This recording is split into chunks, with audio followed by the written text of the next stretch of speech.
ওকে। আজ আমরা ক্লাস 12-এর যে একটা পোয়েম রয়েছে on killing a tree written by গিব প্যাটেল, তো সেইটা নিয়ে একটু আমরা আজকে আলোচনা করব। তো অন কিলিং এ ট্রি, গাছের হত্যার ব্যাপারে। তো এরকম একটা যে কবিতা আমরা পড়তে যাচ্ছি, যার লেখক হচ্ছে গিব প্যাটেল। তো প্রথমে আসছি আমরা গিব প্যাটেল সম্পর্কে একটু জেনে নিচ্ছি। কারণ কবির হচ্ছে জন্ম পরিচয় কিংবা তার পেশা, এইগুলো কিন্তু আমাদের কবিতার মধ্যে অনেক জায়গায় তার ল্যাঙ্গুয়েজের ইউজের মধ্যে কিন্তু আমরা সেটা তার ব্যবহার পাবো। অর্থাৎ তার পেশাগত দিকের জন্য, তার কর্মক্ষেত্র সূত্রে, বিভিন্ন পারপাস থেকে কিন্তু আমরা অনেক ধরনের টার্ম ইউজ হতে দেখব। তো সেই জন্য আমরা প্রথমে তার যে পরিচয়টা একটু জেনে নিচ্ছি। Give Patel 1940 is a renowned Indian poet, play right and painter. তো তিনি একজন কবি, তারপরে নাট্যকার, সঙ্গে সঙ্গে একজন চিত্রকারও বটে। অর্থাৎ তিনি ছবি আঁকতে খুব পছন্দ করতেন। তো এর দ্বারা আমরা বুঝতে পারছি তিনি যেহেতু একজন চিত্রকার ছিলেন, তো তার বিভিন্ন সময় লেখার মধ্যে কিন্তু আমরা সেই সম্পর্কিত কিছু কিন্তু যে ওয়ার্ড আমরা পেতে পারি। তো in his poetry Patel used syncopated rhyme syncopated rhythm. He brings the flavor of everyday speech. তো এই যে আমরা কবিতাটা পড়তে যাচ্ছি, যেখানে কিন্তু প্যাটেল ইউজ করেছেন সাইনকোপেটেড রিদম, মিন্স যে হঠাৎ সুরের পরিবর্তন, অর্থাৎ যে strong beats are made weak and কিংবা weak beats are made strong, অর্থাৎ কখনো তিনি তালের হঠাৎ পরিবর্তন ঘটিয়েছেন।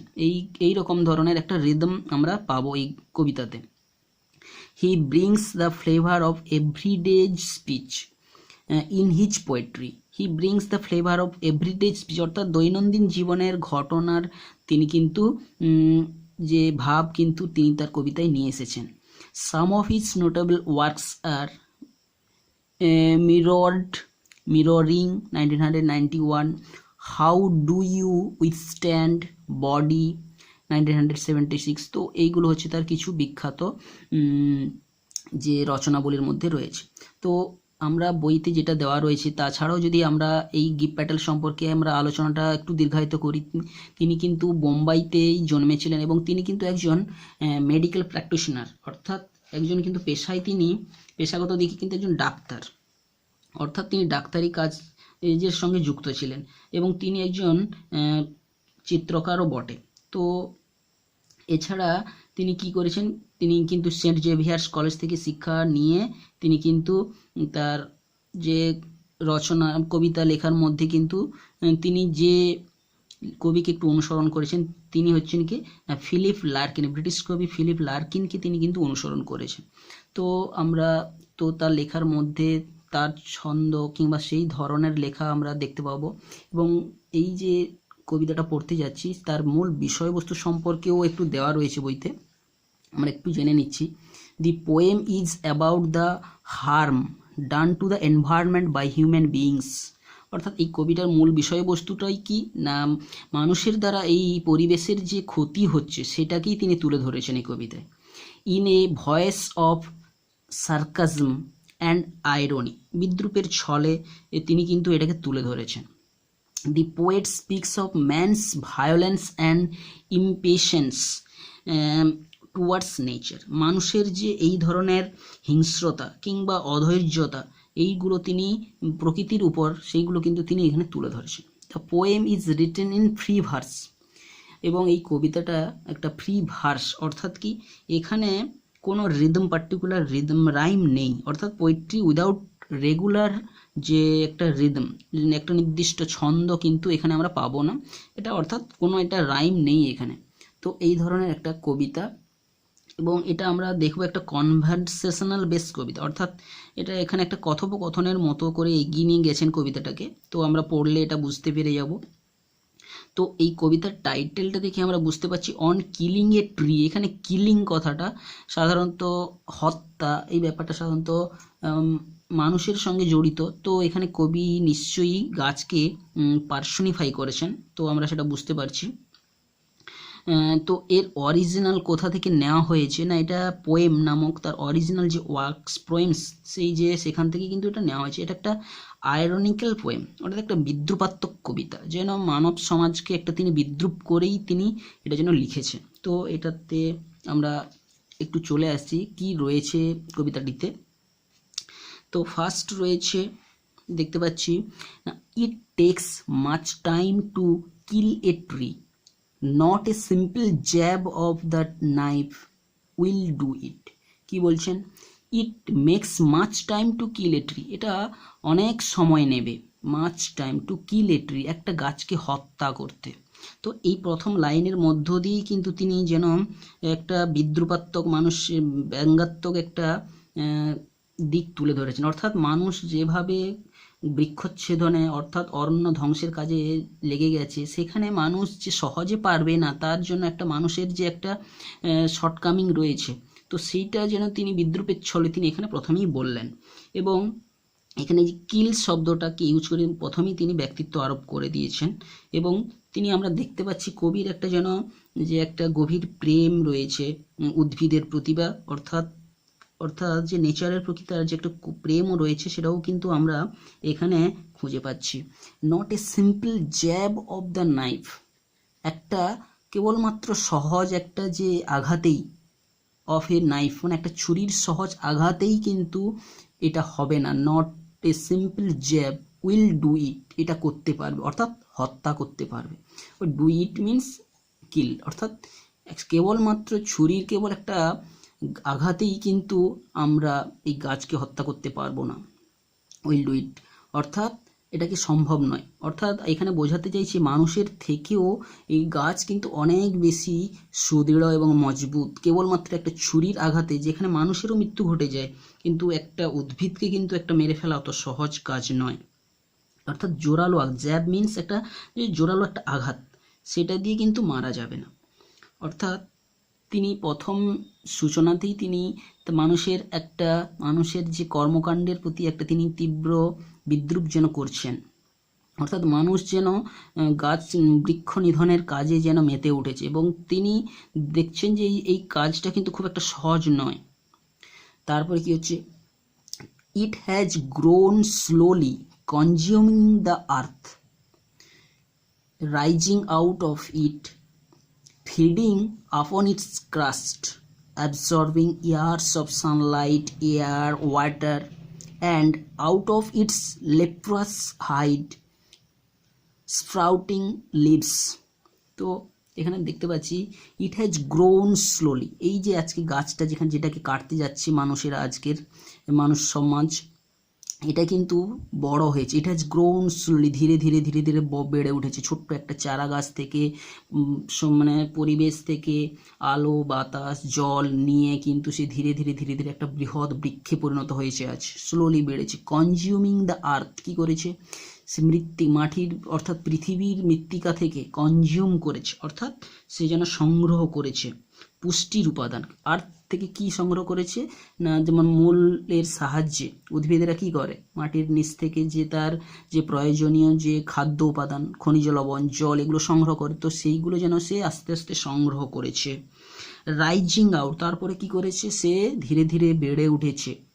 অফ ইট, আমরা যদি একটা ছোট গাছের কথা বলি, প্রথমে কি হয় বীজটা অঙ্কুরিত হয়, সেই অঙ্কুর ফেটে কিন্তু অঙ্কুরের যে ভ্রূণ মুকুল ধীরে ধীরে মাটি ভেদ করে উপরের দিকে উঠতে থাকে এবং ভ্রূণ মূল মাটির ভেতরের দিকে যায়। তো এখানে মাটিকে ফুঁড়ে যেন উঠেছে, rising out of it, it means earth, সেই আর্থকে ফুঁড়ে সে যেন উপরের দিকে ঊর্ধ্বমুখে সে উঠেছে। ফিডিং আপন ইটস ক্রাস্ট, অর্থাৎ সেই যে পৃথিবীর উপরিভাগ অংশটাকে এখানে ক্রাস্ট বলে বলা হচ্ছে। তো ক্রাস্ট মানে হচ্ছে ভূত্বক, যেটা সেখান থেকেই সে কি করেছে ফিডিং অর্থাৎ রস সংগ্রহ করেছে, খাদ্য সংগ্রহ করেছে নিজের জন্য। অ্যাবজর্বিং, এবং তাকে কি করেছে অ্যাবজর্ব করেছে, অর্থাৎ তার নিজের শরীরের মধ্যে সেগুলোকে মিশিয়ে নিয়েছে। অর্থাৎ সেটাকে যেমন কি এটা মানুষের যে খাদ্য গ্রহণের প্রক্রিয়ার সঙ্গে কিন্তু আমরা তার তুলনা পাচ্ছি, অ্যাবজর্ব করাটা ব্যাপারটা, এটা কিন্তু কনজিউম অ্যাবজর্ব এই সমস্ত শব্দগুলো মানুষের ক্ষেত্রে পরিপাক বা বৃদ্ধি, পুষ্টি এগুলোর সঙ্গে জড়িত শব্দ। তো আমরা যেহেতু প্রথমেই বলেছি গিব প্যাটেল একজন হচ্ছে প্র্যাকটিস যে ফিজিশিয়ান মিন্স অর্থাৎ যে বাই প্রফেশন ইনি হচ্ছেন একজন মেডিকেল প্র্যাকটিশনার। তো তাই তার যে লেখার মধ্যেও কিন্তু তার পরিচয়গুলো আমরা পাচ্ছি। অ্যাবজর্বিং অর্থাৎ তিনি কিন্তু যে গাছগুলো কী করে সেইগুলোকে খাদ্য উপাদানগুলোকে অ্যাবজর্ব করেছে, ইয়ার্স অফ সানলাইট সংগ্রহ করেছে। অ্যাবজর্বিং ইয়ার্স অফ সানলাইট, বছরের পর বছর ধরে সূর্যালোককে সে যেন সে নিজের মধ্যে অ্যাসিমিলেট করেছে। এয়ার, ওয়াটার, জল, বাতাস, and out of its leprous hide, এবং তার বাইরের কি রয়েছে, তার বাইরের দিকে ত্বক হয়েছে যেন লেপ্রিয়াস হাইড। লেপ্রিয়াস মিন্স এখানে কুষ্ঠ রোগীর মতো, অর্থাৎ তার যে কোনো উদ্ভিদের কিন্তু যে বহিত্বকটা কিন্তু বেশ মোটা হয় এবং খসখসে হয় এবং বেশ ফাটলযুক্ত হয়। তো এটাকে তিনি কুষ্ঠরোগীর সঙ্গে তুলনা করেছেন, অর্থাৎ সে নিজেকে শক্তিশালী করে বাইরে থেকে যেন আবৃত করে রেখেছে। এখানে লেপ্রিয়াস হাইড এটা কিন্তু একটা মেটাফোর, আমরা দেখতে পাচ্ছি মেটাফোরের ইউজ। অর্থাৎ কি যে এখানে কিভাবে ধীরে ধীরে একটা বৃক্ষ যে ছোট থেকে বড় হয়েছে এবং সমস্ত পরিবেশের কাছ থেকে উপাদান সে সংগ্রহ করে সে আজকে এই দীর্ঘ একটা বৃহৎ একটা বৃক্ষতে রূপান্তরিত হয়েছে এবং তার বাইরের দিকে বর্মের মতো রয়েছে, অর্থাৎ লেপ্রিয়াস হাইড, কুষ্ঠরোগীর মতো।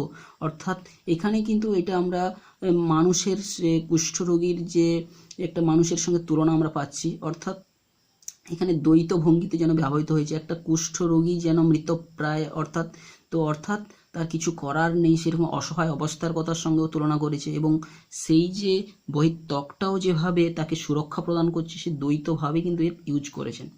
স্প্রাউটিং লিভস, এবং কি করে সেই যে লেপ্রিয়াস হাইড মিন্স কি যে বাকল বা যে ছালটাকে বলা হচ্ছে সেইটা থেকে কি হয় স্প্রাউটিং লিভস, অর্থাৎ যেন বিকশিত হতে থাকে ছোট ছোট মুকুল বা চারা, মানে যে পাতা যেন সেখান থেকে বেরোতে থাকে।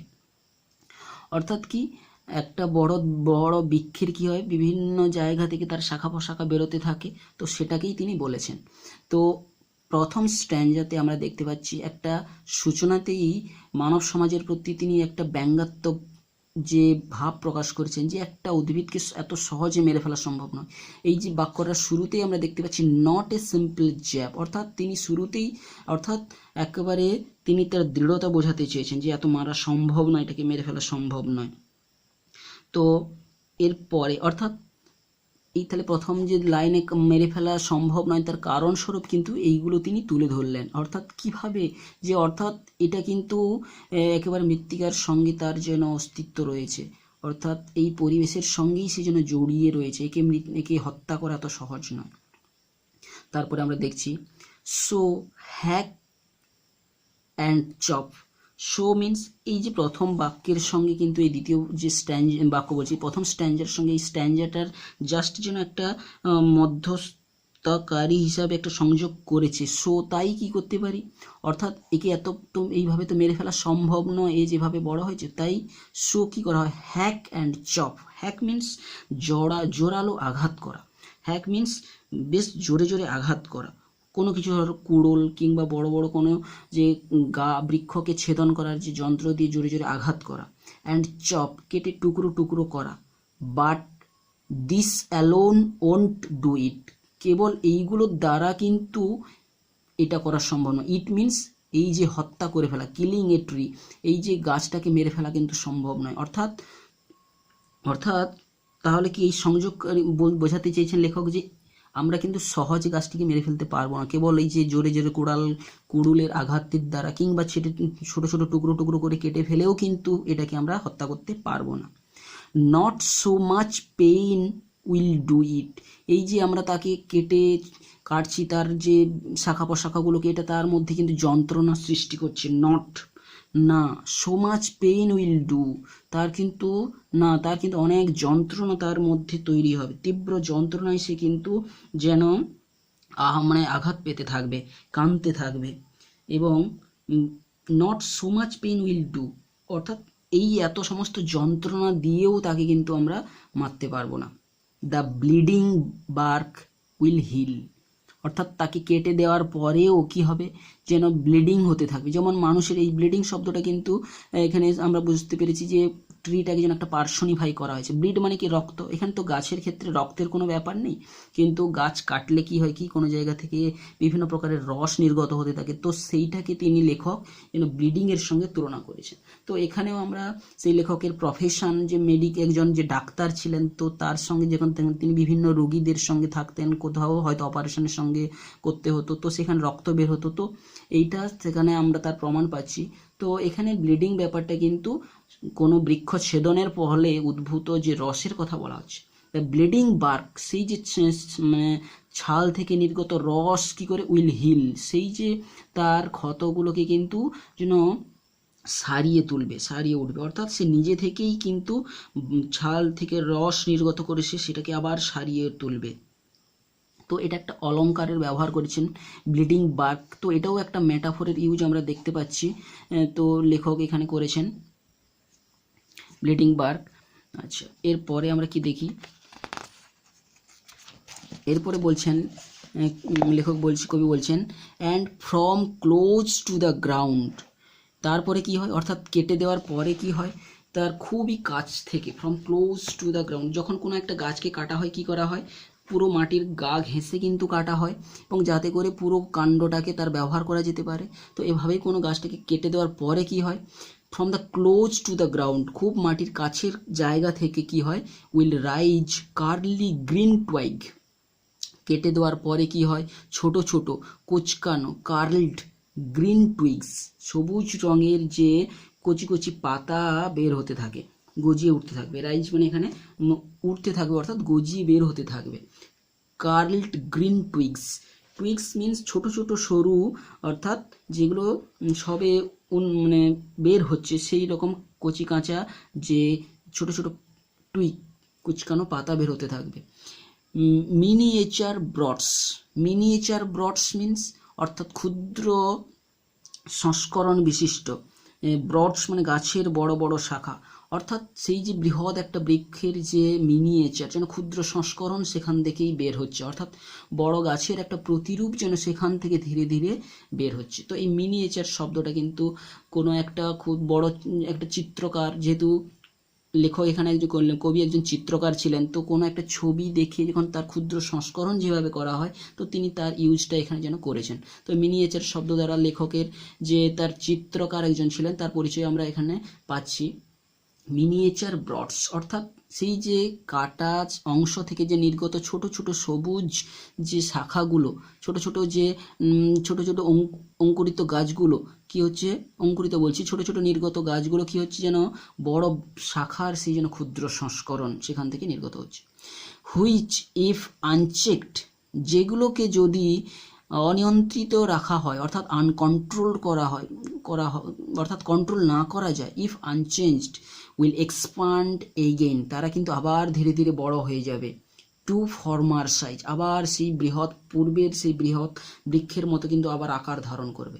তো এখানে আনচেকড মিনস আনকন্ট্রোলড করা, অর্থাৎ তাদের সেই সেখান থেকে যে বৃদ্ধিটাকে যদি নিয়ন্ত্রণ না করা হয়, তবে কি হবে কি, সেই যে ছোট্ট যে চারাটা বের হচ্ছে, শাখাগুলো বের হচ্ছে, সেগুলো বৃহৎ বড় শাখার আকার নেবে এবং পুরো ফর্মার সাইজ যে পূর্বের আকার ধারণ করবে। নো, না। তো এখানে একটা দেখতে পাচ্ছি যে সিঙ্গেল ওয়ার্ড একটা সেন্টেন্স, অর্থাৎ একটা শব্দেরই একটা বাক্য। এখানে এই নো দ্বারা কি বোঝাতে চাইছেন, যে পূর্বের যে অনুচ্ছেদের যে সমগ্র ঘটনাটা থেকে যেন পরের ঘটনাটাকে পুরোপুরি তিনি আলাদা করতে চাইছেন, জোরে দৃঢ় গলায় বলতে চাইছেন না, এরকম সম্ভব নয়। ফর্মার সাইজ, না। The root is to be pulled out, শিকড়গুলোকে is to be pulled out, টেনে তুলতে হবে। Out of the anchoring earth, out যেখানে পৃথিবীর সঙ্গে ভূপৃষ্ঠের সঙ্গে যেখানে যেন নোঙর করে রেখেছে পৃথিবী তাকে, সেখান থেকেই তাকে তুলে আনতে হবে। The root is to be pulled out out of the anchoring earth. তো এই অ্যাঙ্করিং আর্থ একটা আমরা কিন্তু মেটাফোর বুঝতে পেরেছি, একটা তাকে রূপক ব্যবহার করা হয়েছে।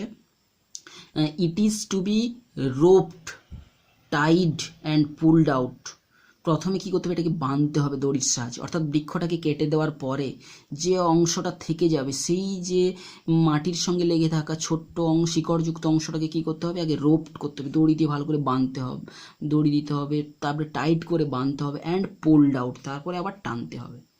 স্ন্যাপড আউট, কড়মড় করে শব্দ হবে, মরমর শব্দ হবে, অর্থাৎ যখন জোর করে টেনে তোলা হবে তখন শিকড়গুলো যেন মরমর শব্দ করে ভেঙে উঠতে থাকবে। অর পুলড আউট এন্টায়ারলি, কিংবা পুরো সমগ্র অংশটাকে একেবারে টেনে বার করে আনতে হবে। তো আমরা দেখতে পাচ্ছি এই পুলড আউট যে শব্দটাকে, টেনে বার করে আনা শব্দটাকে 3বার ব্যবহৃত হয়েছে। পুলড আউট এইখানে একবার, তো আবার এখানে একবার pulled out and pulled out, তো 3 টাইমস এইভাবে যে ব্যবহারের মধ্য দিয়ে কিন্তু গাছটাকে যে মারতে হলে অনেক যে কষ্ট করতে হবে, এবং গাছটা যে মাতৃসম মাটির সঙ্গে যেভাবে জড়িয়ে রয়েছে, কাউকে যখন গভীর প্রেমে আবদ্ধ থাকে তখন দুজনকে আলাদা করতে হয়, তাকে বহুত কষ্ট করতে হয়, বারবার টেনে তাকে দুজনকে আলাদা করতে হয়। তো এখানে মাটির সঙ্গে যেন বৃক্ষের শেকড়ের একটা মাতৃত্বের বন্ধন যেন হয়ে আছে, তো তাকে এত আলাদা করা এতটা সহজ নয়, তাকে বার টেনে তাকে আলাদা করে তাকে মাটির কাছ থেকে তাকে আলাদা করতে হচ্ছে। আর পুলড আউট এন্টায়ারলি, তাকে একেবারে সম্পূর্ণরূপে টেনে বার করতে হচ্ছে। Out from the earth cave, যখন এইভাবে শিকড় শুদ্ধ গাছটাকে একেবারে উপড়ে ফেলা হয় তখন কি হয়, মাটির ভেতরে একটা সেইখানে শিকড়ের ছিল সেখানে একটা গর্তের বা গুহার মতো তৈরি হয়, তো সেইটাকেই যে খাদযুক্ত অঞ্চলটা তৈরি হচ্ছে তাকেই লেখক এখানে বলছেন earth cave. Out from the earth cave, অর্থাৎ যেন সেই আর্থ কেভ তৈরি করে ফেলবে, অর্থাৎ একটা বৃক্ষকে মারতে গেলে তো কিভাবে আমাদেরকে মাটির ভেতরেও গুহার মতো হয়ে যাচ্ছে, অর্থাৎ মাটিও চাইছে না যে এইভাবে তার মৃত্যু ঘটুক, সেটাকে তিনি লেখক এখানে বোঝাতে চেয়েছেন। গুহার মতো গর্ত যেখানে শিকড়গুলো যেন আটকে ছিল।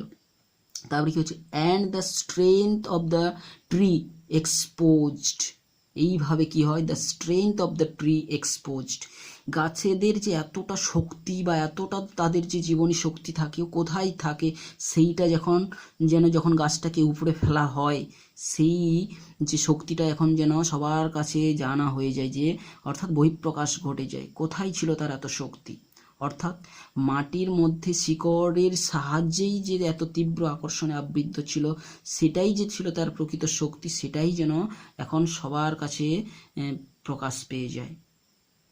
তো এরপরে কি হচ্ছে, the source white and wet, সেই সোর্স এটাই হচ্ছে উৎস, সমস্ত শক্তির এই বৃক্ষটির শক্তির উৎস যেইটি সেটা white and wait.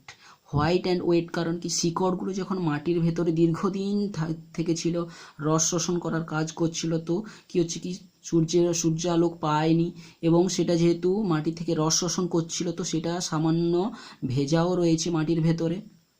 The most sensitive, যখনই মাটির ভেতর থেকে তাকে উপড়ে আনা হলো, যখন মাটিগুলো খুলে গেল তখনই আমরা তার সাদা এবং সেই ভেজা অংশগুলো দেখতে পাচ্ছি, যেটাই হচ্ছে তার উৎস ছিল, এই যে তার স্ট্রেংথের উৎস অর্থাৎ তার শক্তির উৎস ছিল।